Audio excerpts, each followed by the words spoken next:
at 33128 Patrice Road.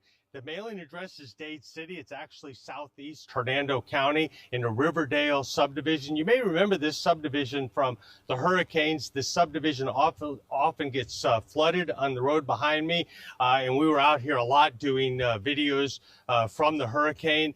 But this time we're actually here in reference to a very significant and serious domestic issue that occurred last night. Here's what we pieced together so far. Now, please keep in mind that this information is extremely preliminary. Everything that we've gleaned has been since around midnight last night, so it is certainly subject to change. We will likely do a press release with more details as the investigation develops. You can see that there's crime scene tape behind me. We're still doing a search of the house, so there's more information will be available. We wanted to get it out, particularly the people that live in this community.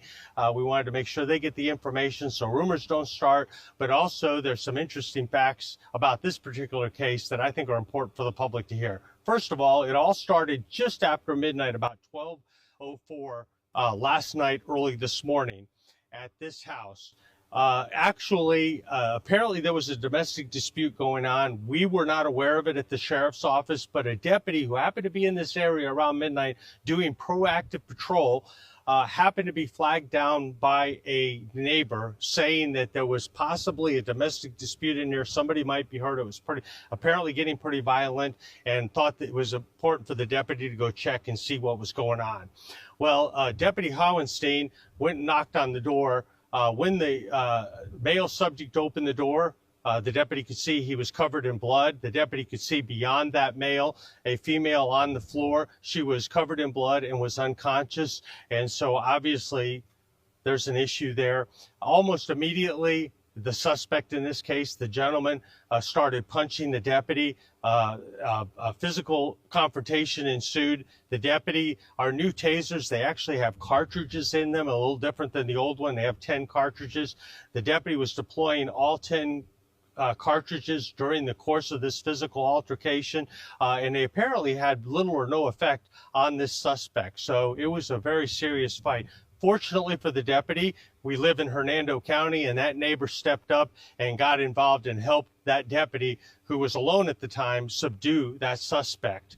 Now, what we pieced together is that there was some sort of typical marital type dispute in this particular household. Really don't need to go into details on that, but the result was an argument that turned physical. There were witnesses in the house that did relay that our suspect actually started the physical part of that fight and battered the victim. To the point where apparently she was unconscious when the deputy got here. And that victim was transported to the hospital. Fortunately, I'm getting reports that she's okay. The suspect in this case, apparently that fight was so violent before we got here that he was actually injured. Also, I think he had a couple broken wrists, but needless to say, he's been taken into custody, and his name is Jamie Lee Allison Jr. He's a white male. He's 36 years old.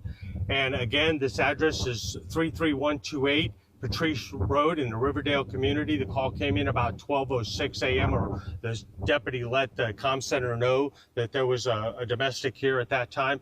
Now, the charges as it stands right now, and of course some of these are subject to change, but he's being charged with felony aggravated battery, felony domestic battery by strangulation, felony battery on a law enforcement deputy, felony resist deputy with violence, and felony depriving the deputy of communication device, because apparently in the melee that the suspect actually tore the deputy's radio off his belt. And but again, as I said, it appears that everybody's okay. Any of the injuries that were received were prior to the deputy responding. The deputy's okay from everything I've heard so far. and we'll get more information as it becomes available. But I think there's some things to understand that, you know, in this area of the community, it's not very densely populated. It is certainly not like Spring Hill. Deputies have a huge geographical area that they have to cover and do proactive patrol in. So it was really by the grace of God that the deputy happened to be going down the street. There was definitely a cop there when we needed, because who knows what would have happened inside that house had the neighbor not flagged us down, had the neighbor just minded his own business, and of course had the deputy not been here. So we wanted to bring you up to speed on that. When most of us were sleeping, there was a deputy patrolling the Riverdale neighborhood, and he actually maybe prevented something much worse for our victim, because it was a pretty serious situation.